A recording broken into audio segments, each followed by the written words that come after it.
Hi friends. So ఈరోజు మనం ఈ యొక్క మొక్క అందరికీ తెలుసు కదా. ఈ యొక్క మొక్క గురించి చెప్తాను మీకు. ఇది పొప్పడికాయ లేదా బొప్పాసికాయ అంటారు.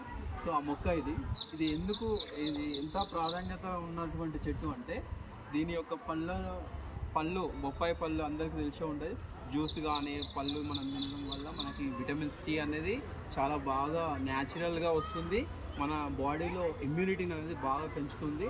తర్వాత వైట్ ప్లేట్స్ అంటే తెల్ల రక్త కణాలు ఏవైతే ఉంటాయో అవి బాగా ప్రొడ్యూస్ కావడానికి ఈ యొక్క పైన చూడండి, ఇలా సన్న ఆకులు ఉన్నాయి కదా.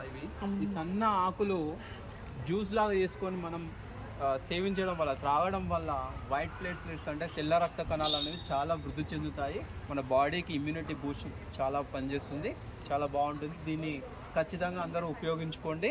ఈ యొక్క మొక్కలని మన ఇంటి ప్రాంగణంలో కానీ ఇంటి ముందు కానీ పెంచుకోవడానికి ఇష్టపడండి, పెంచుకోండి. చాలా బాగుంటుంది, ఆరోగ్యపరంగా మంచి మొక్క ఇది. Thank you.